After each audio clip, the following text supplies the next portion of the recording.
Interest. The word itself has about 100 different interpretations, but the only definition that makes you money is interest in the finance world.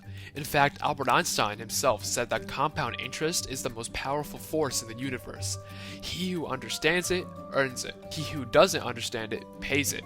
See, financial terms like interest seem to be thrown around a bunch, but I could bet that not a lot of people really understand what interest actually is, and the different types of interest. Well, simply put, interest is the money that you pay to the loaner to keep an amount of money for some time. As time goes on, you pay back interest to the loaner because it helps protect them from inflation rates. You can also think of interest rates as a fee for the loaner letting you borrow their money for a set amount of time. Alright, so let's break it down. Let's say that you're going to the bank and you deposit $100 in the bank with an annual interest rate of 9%. So then you come back 1 year later and you receive $109. In this case, the $100 that you first deposited is the principal, or the initial amount of money deposited, and the additional $9 is coming from interest. This interest rate is calculated based on the principal. So in this case, 9% of $100 is $9 of interest. Now this is a case where you gain more money. Now why is that? That's because the money that you deposit into the bank is used to make more loans to other clients. In return, they provide an incentive of an interest rate. Now let's go back to Einstein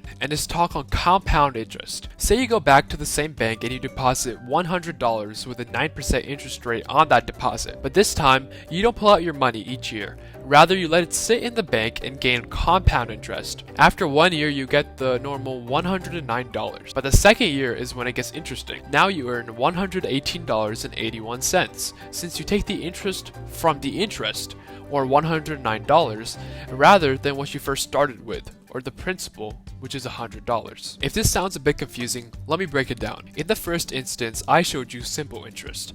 In this case, you took the interest rate from the principal, or $100. In the second case, it was compound interest. This time, you took your interest rate from the $109, or the interest. That's why compound interest is usually referred to as interest on interest. So, wow!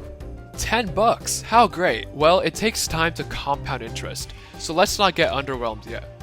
Let's look at them both next to each other. After 15 years of 9% simple interest being applied to your principal, you would gain a total profit of $135. Meanwhile, the 15 years of 9% compound interest with a $100 principal, you will end up with $267.75. That's a 126% rate of increase. In simple terms, it's a lot. To wrap it all up, interest as a whole can serve as a great financial tool in many cases.